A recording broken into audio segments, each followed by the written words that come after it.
Sri, thank you so much for taking out the time and participating in GTM Talk. A real pleasure to have you. Thanks a lot, Ashish, for firstly inviting me here. And it's a great pleasure to chat with you and also with your audience. So happy to be here. Thanks. We're a very early podcast. We've just started doing it by myself, trying to see how I can grow my audience. But yeah, hopefully with time we'll get No, somewhere. this is an amazing thing. I think one thing which statistics which we have seen is like less than 20% of startups actually have a podcast at the startup level.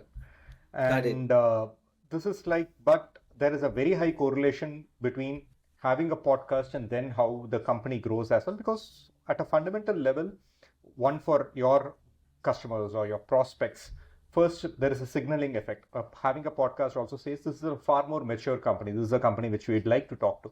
Second is it's a non-linear way of propagating your message in a more in-depth fashion. And you can talk about any this thing at a personal level or at a company level. This makes more sense. And fundamentally, I believe this is a kind of like in the more creator economy, and also how we want to develop this. Having a podcast both at a personal level and an employee level is something which I really encourage. So I'm very happy that you are doing it, and all the luck to you.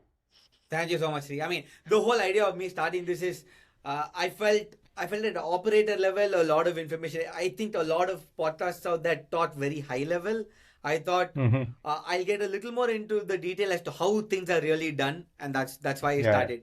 Okay, so I think to kickstart things, if you can give me a quick download as to who Shri is for the people who don't know who Shri is, a quick download as to who Shri is and what led you down to the road of Factors.ai. Of course, it'll be a little long intro, but generally, if I start, I get too lazy to stop. But please stop me. But I was born and brought up in Chennai, schooling in Vidya Mandir, and then college in Bangalore, RV College. Then I went to IIM in Calcutta, and then after Calcutta, I joined Dabur India Limited, FMCG, consumer goods, where I was doing both branding and also in sales. So sales, I was in Orissa as a sales manager, while I had also traveled to Telangana and Kerala as well. Branding, I was working on Odomos brand. It's a mosquito repellent, so it was a good rural plus kind of mosquito repellents and other experience. And then I got married, so I wanted to move back to Bangalore. Joined an investment bank in Bangalore, worked there for 2 years. The startup bug bit me. I wasn't kind of brave enough to start up immediately, but I wanted to join other startups. So I joined one of the upcoming startups at that point in time in Bangalore, which was InMobi. It was one of the India's first unicorns, along with, I think, just before Flipkart. And Flipkart and InMobi were the first set of companies coming out from a built from India for the world kind of a situation, or like world-class companies, engineering companies coming out of India. Spent 7 years at InMobi. So that was my last job switch. And 7 years, I started with North America sales, and then internally started up a new company where like I saw few other competitors from Germany and China taking our market share in India and Asia. So I went and pitched to my founders to say that, okay, let's build something like this. I'll take ownership there. They let me do it. Great. Naveen, Abhay, and the founders at InMobi are amazing people. And I built that business to $100 million plus P&L. Just for comparison, a similar company which does the same, almost the same levels of revenue is Affle, which is a public listed company at 12,000 crore market cap. And then I also handle few other business lines, which is now part of the Glance business at InMobi, working with OEMs and carriers like Sprint, T-Mobile, etc. And in the meanwhile, I made very good friends at InMobi. So one of my friends, Praveen Das, who was handling the product side, he used to build the customer data platform. Both of us decided, like, let's jump into start up something. We were evaluating ideas. That's when a college friend of mine came back from Chennai. Aravind is his name. He had been with me in college, later Google engineer. And then he sold his first startup to Freshworks. So that became Freshchat at Freshworks. And then he wanted to come back to Bangalore. And he said, like, he's thinking of starting up something else on analytics. So do I want to join? So I dragged Praveen as well. So 3 people instead of, it's more the merrier. And all 3 of us got together to start up with Factors.ai in mid-2020. So by the time we decided to come out of InMobi, it was February, then COVID hit. And by the time we started, it was June 2020. And it's been a little over 3 years now with 45 plus people, 130 plus customers. and been a good amount of growth. So that's what we do. What we do at Factors.ai is kind of something interesting for GTM folks specifically. Fundamentally, we do two things. We address only B2B SaaS companies. So B2B or any SaaS company is our ideal customer profile. And in these companies, both the sales and marketing, our thesis is both on sales and marketing is almost the one. They work as the same team because it's go-to-market function. You generate demand, you generate awareness on top of the funnel and other thing, and then the sales team also works like an infantry troop to go and convert those demand or like use that captured demand or generated demand to actually help them convert customers. The problem is the sales and marketing alignment doesn't always fit. So you have marketing doing, and B2B is also the problem is any sales journey is like almost 2 to 3 months. You would have seen any customer even saying that, okay, I need a subscription product or I need a billing management product or something. They would show interest. By the time the deal will get signed and by the time the product will become in action, it will almost take 3 to 4 months, which is there. Hence, how marketing interacts with sales or how marketing creates demand for sales becomes very, very important. That is like if you run a Google Ads campaign or if you write a great set of content blogs and this thing, what kind of customers are you bringing into your website? Are the prospects you are bringing into your website are in your right ICP or not is the first question. We help that to solve for to understand which are the kind of companies which are coming to your website. What is their, which domain names do they come from? How many users from within that company come? What is their firmographic profile? What is their technographic profile? Firstly, to know whether you are actually attracting the right set of clients. Second, where do they come from? Do they come from Google Ads? Do they come from Bing Ads? Do they come from LinkedIn? Do they come from your social posts? Do they come from your organic posts, etc.? Thirdly, are they actually showing intent on your website? What is their website behavior? For example, I can just come bounce off your Togai website. On the other hand, do I come look at your specific use cases, look at your specific case study, look at why you are different from XYZ competitor or Zora or something? That makes a lot of sense. And hence, if you know, and we take in all these data signals and then score them and surface them up to your sales teams to say that these are the accounts which are in your ICP, which are actually showing intent, and this is their profile and these are the companies. Why don't you go after them rather than a general cold list? That's what in a nutshell which we do. And why the sales team can enable with it is instead of going after 1,000 accounts which are totally cold, going after companies which have actually seen your marketing campaigns either on LinkedIn or on G2 or on your website or seen your Google search ads and other this thing is far, far, far more efficient.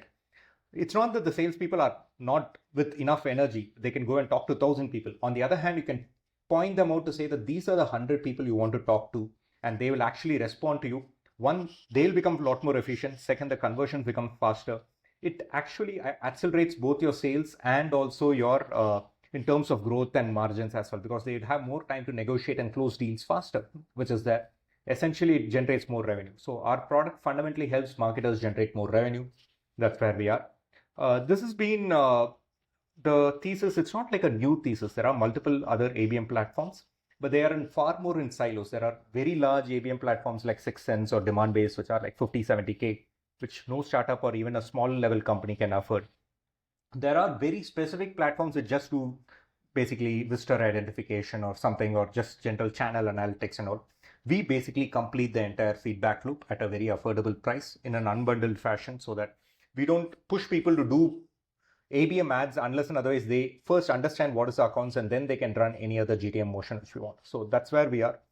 And sorry for the long monologue, but I'll pause Shri, here. Shri, I swear by Factors. I promote Factors. Anybody I speak to, I talk about Factors.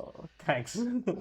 Because the amount of data, like you said, that you can get via Factors while running ads. You can see the people who have seen your LinkedIn ads, which otherwise you can't see. I think Factors gives huge value to any GTM team, any sales and marketing team, if you're B2B SaaS like so. But I'd like to go a little deeper into Sure. the first part of your introduction, right? Did working in a banking domain of sorts or a FMCG domain or a technology early stage startup contribute in you to start Factors? Like, was there an inception point in these companies that you encountered that led you to start Factors? I'll tell 2, 3 things. It's actually one is like you can never draw the line backwards.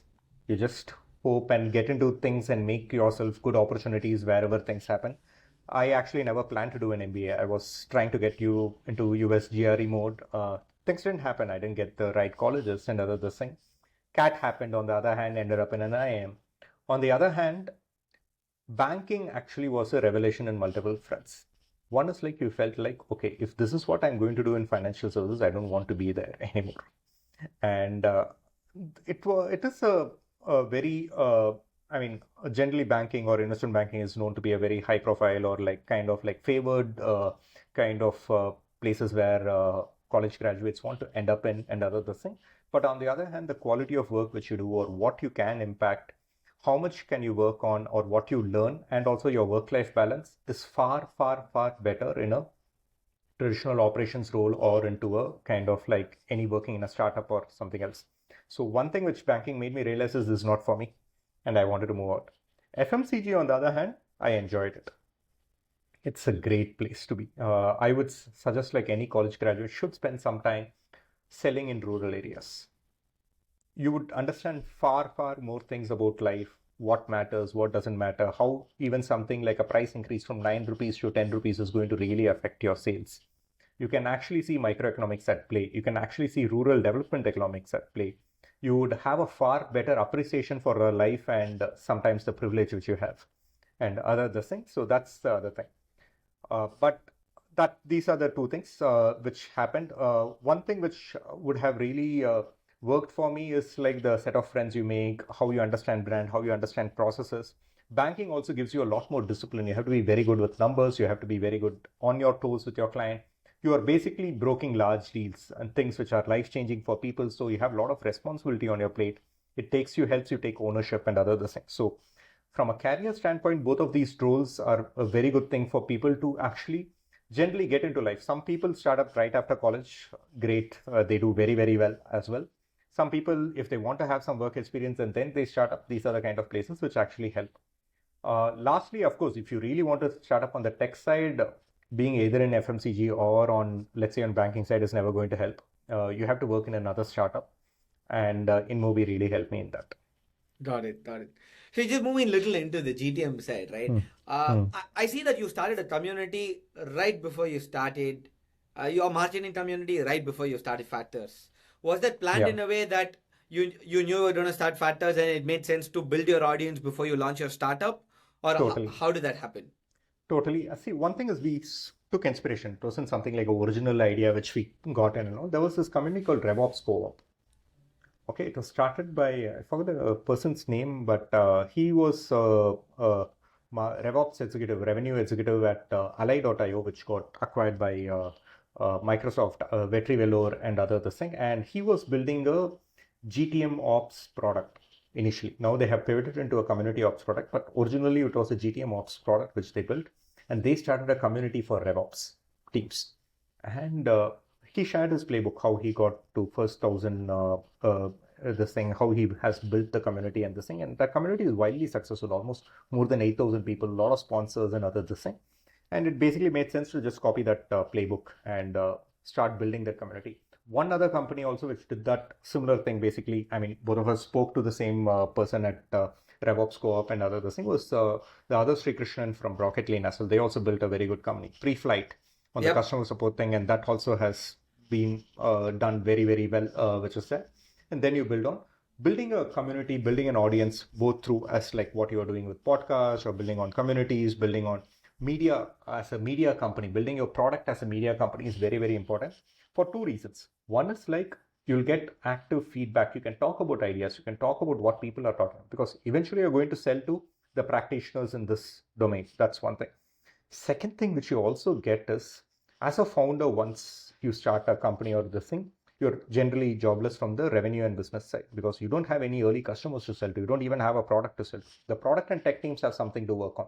What you do on the other lines, you build a community, you talk to people, you bring in the feedback loop within your system so that you can talk to the right set of people to understand whether you are able to get early customers, some design partners, understand what people are asking for and other this thing. And this works as a free channel for you to have more deeper discussions. For example, irrespective of how much ever you do in general open communities like LinkedIn, or if you do even do closed loop customer feedback, ability of having a 2,000 plus community or a 5,000 plus community, giving you this constant loop and understanding what people are talking up, not just on your product, but even allied products or allied lines and other things, will give you a lot of input. That's something which I would ask them. Got it. And this community that you created contributed for you to get your first set of customers? Not really. We didn't look at it as a customer thing, but it gave us a lot of ideas on what we actually wanted to do. And it also helped us actually figure out our positioning, figure out exactly what people wanted. What is it that helped and other thing. And I'm also part of multiple other communities. I also participate pretty heavily in RevGenius or RevOps Co-op and few other communities, Marketing Ops Pros and other thing. But any community is more of a learning channel for you. It helps you understand whether you have your radar and you have your compass right. Got it. And Shri, again, with respect to with the problem statement of Factors.ai, right? Was there a need for you to even validate the problem statement when you were starting? The reason I asked is the category already existed. Yeah. Right. So did you have to validate that problem statement, or you did not have the need to validate your problem statement? No. We really need to validate. And we also actually started in a very different angle. We started at Score as analytics product. Okay. In a general, and then we swept into analytics around attribution because that's what is more important from a B2B standpoint. And one of the reasons why we even saw this analytics attribution is when we had worked at InMobi. In mobile apps, there are quite a few attribution players, multi-billion-dollar companies like AppsFlyer is there, Branch.io is there. So if there is something on mobile apps where there is a need for multi-attribution tools and other things, the similar lines you would also need for something which is on the B2B side is our thesis. And we saw B2B also growing as much as like what the apps was growing in 2013 times. So this, or maybe in the last 2 years or 3 years, we saw this decade would be the era of B2B SaaS companies. There'll be a lot of tools and others saying they'll be spending on marketing, content, media, everything. How does their attribution working? How are they looking at their customer journey flow, etc. became a very interesting topic for us. We made a thesis. So any startup has a thesis on what will happen in the future, and then you build on. As we were building around this, what we realized is while analytics and attribution is very, very good, we had to go more top of the funnel.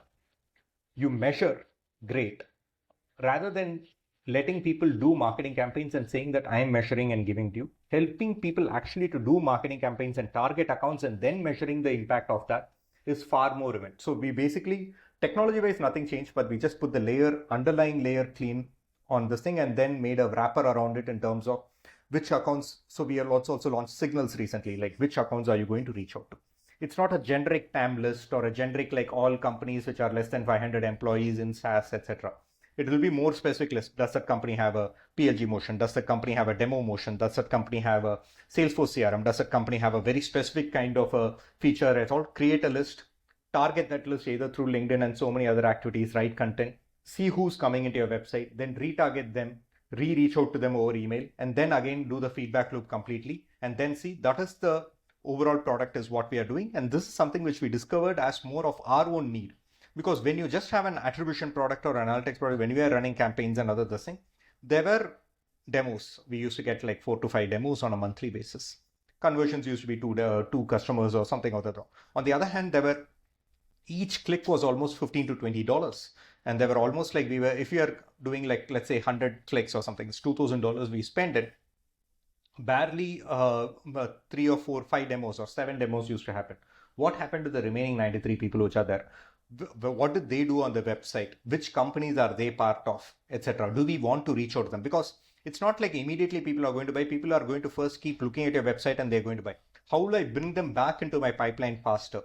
How do I have a visibility around my pipeline faster? Were the kind of questions which emerged for us. So we were dog food for our own product ideas and other thing, and we built in it. So that was the discovery which did. And how many people did you speak to like just before you guys built your product? Actually, even for the attribution and the analytics before we started building and when we worked with, we spoke to at least 40 plus companies. That is actually a pretty low number. We should speak to at least 100 plus companies. And also it was on the more peak times of like 2021 times. There can be a lot of false positives in terms of what people do and other thing. But on the other hand, when we made it into a complete account intelligence product and other thing, it was basically early 2022, late 2021 where markets were actually down. So any new customer which expressed immediate value or immediate need to actually onboard was a lot more higher intent signal. You can say if people are willing to part with their money for something in, let's say, early 2022 is actually far more important than people willing to part with money in the early 2021 times. Got it. Okay, I usually ask people how they got their first 10 customers. I'm going to change it a little bit and ask you how you got your first 50 customers. First, I'll actually also answer this thing. First 10 was friends, both direct, cold, outbound, and etc. First 30 was also a kind of like referrals and also running a mix of ad campaigns and then other this thing. First 50 was the other next 20 or even the next 100 was predominantly on inbound marketing and social marketing, both of those things.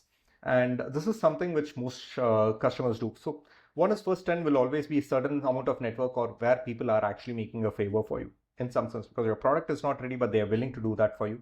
After that, you have to find a non-linear motion, which is either through content. We started our SEO efforts much later. We should have done it maybe a year back properly.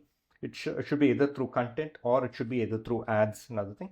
Third channel, which is now emerging, is a kind of social, which is community plus LinkedIn kind of interaction, where you talk about your product, you talk about your value prop of the product, you talk about subjects about your product very openly on in LinkedIn and so many other communities or into other communities. People will start evaluating you over a period of time and you can start getting into the consideration set.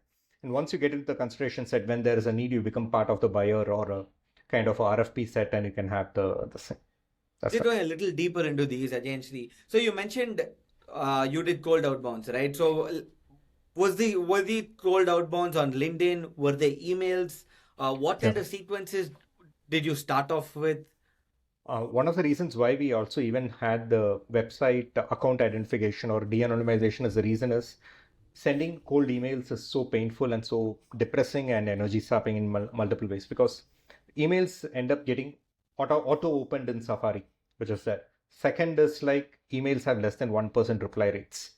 And then the conversion rate. You have to keep sending a lot of emails and other things. Personalization, though they talk about it, is actually, I haven't seen it actually working on the personalization front and other things. Plus it goes into promotion and other thing. On the other hand, interactions on LinkedIn would actually work better. You have to keep being on the LinkedIn and then start using LinkedIn email and LinkedIn messaging and other things. The chance of conversion becomes much better for you. And the first bunch of customers were all founder led, where the founders went out there and got the first bunch of customers, or did you hire a salesperson? I did try hiring a SDR team, and they also tried. They got a couple of clients and other this thing, but it was pretty brutal for them because until you get product market fit, you shouldn't hire a SDR team. That's a mistake which I'm talking about. We did hire a SDR team much earlier. Some of them are still with us. They moved into other roles where like they started doing social evangelization or they became part of our customer success team. They became part of our content team, etc. But at a fundamental level, I would say that you should hire the SDR team only when you are very sure of your product market fit. Got it. And so I see that Factors.ai, based on your website, you're a sales-led motion. How did you? Go ahead. No. How did you evaluate different GTM motions that you need to play, or was it based on the fact that a user does not get to the aha moment without the intervention of, let's say, a CS team? What was your thought process behind that? So it was more like a maturity part.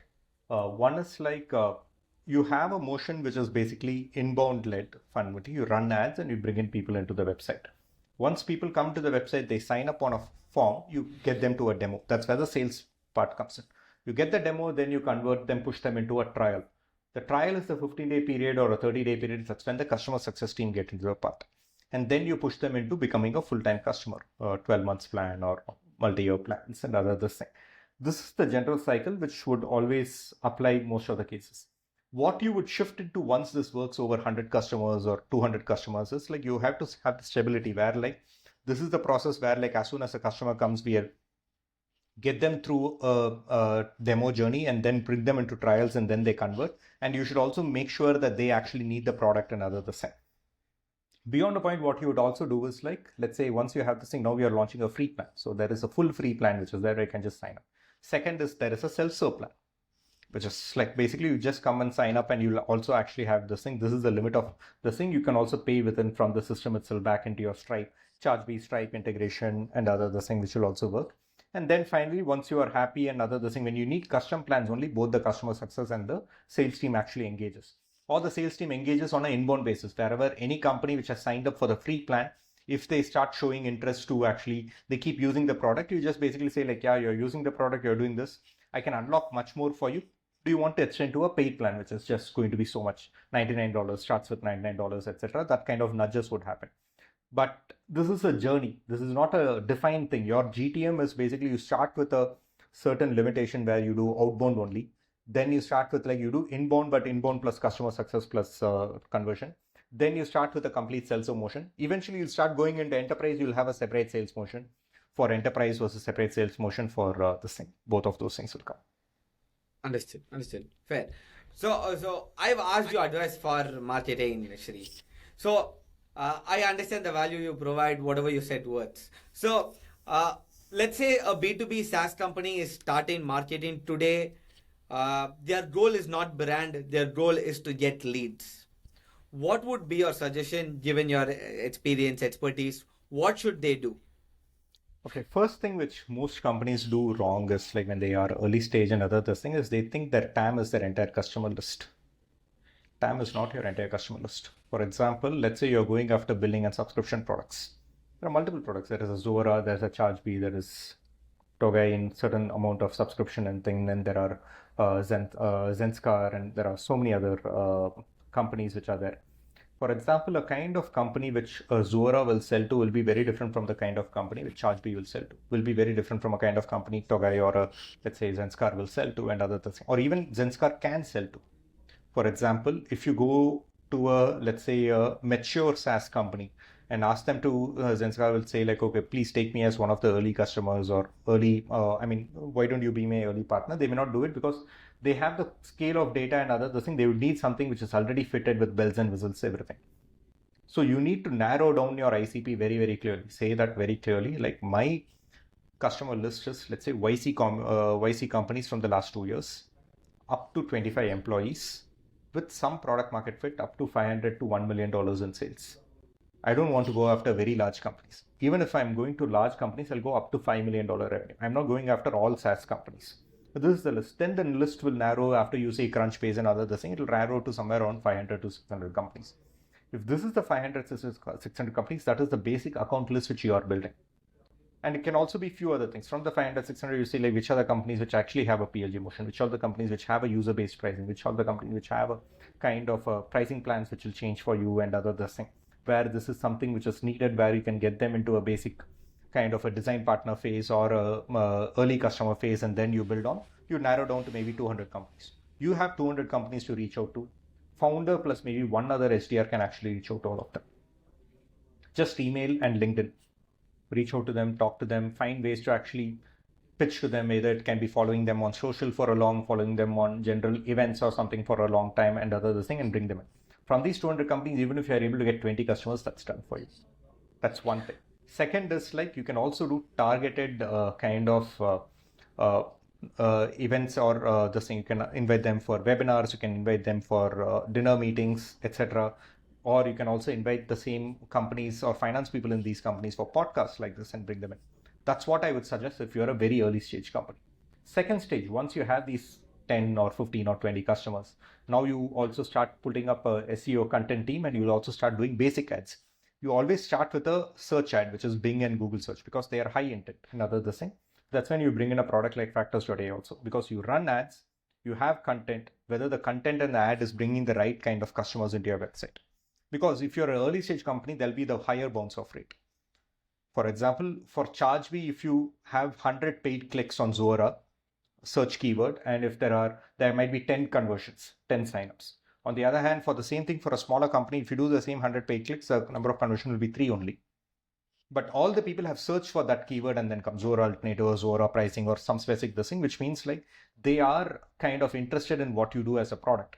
So if you are able to identify who are the remaining 97 companies which visited your website, or at least 60 to 65% of which companies, and also see if they are an ICP, now you get a more higher list for your SDR team to go after. That's when from founder plus one SDR, you founder plus 2 SDRs happen. So this is an inbound SDR who sees which companies are coming to your website. Similarly, you present content. Is the content actually attracting the right audience? For example, you put 8 blogs a month. Any blog will cost anywhere from somewhere around like 8K. because it's a number of words and other thing. You spend significant amount, 65,000, 70,000. It's almost $1,000 you spend. If you have international writers, it can be $2,000 which you spend. Plus SEO optimization. Is your content actually, or for example, you do alternatives. Why is the real cost of Zuora? Why is the need for some subscription kind of other thing? So you put some kind of a content like this. Is the content actually attracting the right set of accounts into your website? Which kind of companies are coming after seeing this content? What are they doing after coming to your website? How many of them are actually going to the pricing page and then dropping off? Because the drop-offs will be very high, but you have to know which are the companies which are there. That's when a product like Factors.ai will help you identify which companies are coming to your website. And second, then you actually rate them and then you reach out to them again or run LinkedIn ads for them. That's longer. No, this makes complete sense, right? Can we go a little deeper into the search ads that you mentioned about? Right. So let's say you fall in the second category and you want to do search ads. As a company, what should be my budget? Should I go after high intent? Should I go after not so high intent to first see what kind of clicks I'm getting, what quality traffic am I getting? How do I think this through? First two things is depending on your category. Do you have a strong competitor-led category or do you have a very early stage nuanced category which is there? If you have a strong competitor category, very, very clearly just start with search competitor keywords. If you don't have a competitor, you are a new entrant in the category and you want something like customer onboarding process or something like that where there are, for example, all project management tools can do, but if you do project management bids, the bids are going to be costly and you're going to get random set of customers, which is there. In that case, do LinkedIn ads where you can explain the product feature very, very clearly, nicely. You can target a list of, let's say, 500 or 1,000 accounts very clearly. You target the customer onboarding team or the customer support team or the project onboarding team in these companies, those titles very specifically, because LinkedIn lets you to target titles very clearly and then run ads very, very clearly for those things. And what would happen is LinkedIn, what happens is people use it like Instagram. They don't actually click on any of those ads. People see those ads, then they'll come directly onto your website. We can see which companies are actually being exposed to your LinkedIn ads, company level data. And you can also see which companies are coming to your website based using something like Factors.ai. So you correlate both of them and then see which companies. This is for categories which are totally new, because for a totally new category, if you spend on ads, it's just going to be spray and pray. The other thing which I would suggest is also as a side, this thing is like sponsoring in communities, sponsoring in kind of podcasts and other things. That's also, it'd be very interesting for that specific thing. If I would ask you what is the cheapest paid advertising hack, what would it be? Spill your secrets. The cheapest paid advertising hack is like writing good content and posting it on LinkedIn. It's not paid. That's organic. Yeah. No, you consider it organic. You put it as an ad and other this thing, and then you promote those ads. That's where it's paid. This thought leadership ads that LinkedIn has announced. You just got it. Promote it on LinkedIn. That's the cheapest, because people like to see what you're doing. You can do this as a founder, you can do it as a marketer and other this thing. More than company ads, people tend to interact better with person-to-person ads. Got it. So I ran an experiment actually, interestingly. So I two blog posts.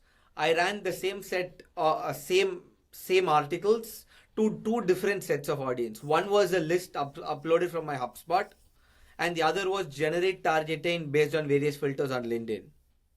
Yeah. Right. The list which I uploaded on HubSpot, the per click cost that I spent was less than 0.8 cents. $0.8. Nice. Sorry. Right. Whereas the other category, I spent close to $3.5–4 per click. So what happens here is like, this is a nuance. For example, LinkedIn does extended audience and it just basically pushes you to give a larger audience. You'll end up spending a lot more people, lot more unwanted people will actually start clicking you. Second thing is, one thing else which you can also do in LinkedIn is text ads, which are very cheap and very high ROI on a CPM basis. All you need is impression on LinkedIn. One thing which you also need to understand is LinkedIn conversions on leads will be very low, because people use it like Instagram. People just scroll through it. On the other hand, you have to show it LinkedIn as an impression based this thing. Then run targeted ads on Facebook and Google for the same set of custom audience. That will work much better. Got it. Shri, as a marketer, right? So do I optimize, let's say, for website visitors or leads? When I asked you this question at the outset, we were like, okay, you optimize for leads. But in order for me to get leads, I need to get traffic into my website. So do I optimize to For Stage of leads company or traffic? depends on stage of company. If you talk to Vikram Bhaskar and at ChargeBee at that scale when they are moving from $8 million to $70 million, leads. Got it. No, If you are in a context is scale, okay. if you're in a scale where by doing the 0 to 1 million, you have to get website visitors, because the reason is, as I mentioned earlier, website visitor for an early stage company, the bounce off rate will be much higher, because it's basically like people are still evaluating. People are thinking like, okay, bunch of small company which is doing something, they'll go through case study. They don't want to decide. They don't want to commit on you. For a large company, they'll know what they do exactly. They'll have so much in, they just come sign up for a demo and then go off. Got it. No, I should have clarified. I was meaning 0 to 1 million only. 0 to 1, just website traffic. Main. Got it. And again, with respect to SEO, you touched upon this some time back, right? So usually, I mean, the thought process SEO takes time. You need to give it time. Has anything worked for you where you've been able to rank an article on Google, let's say in a few months, that's helped you? One thing which only works is like you have to have a very good long form writing. You have to go a little more depth, and you have to have structure your whole thing. One is depth involved in it. There is a good amount of science also involved in terms of how you do it. And some very good content marketers or product marketers can bring that out for you. Generically working with content writers and other things, saying that 10 alternatives to XYZ, 10 this thing to that, this thing, it will rank a bit, but it's not going to actually scale. For example, I'll take an example of this company who's also a customer, and we also work with them. Nothing Revenue Hero. Instead of making 10 chili pepper alternatives, they made like, what is the real cost of chili pepper?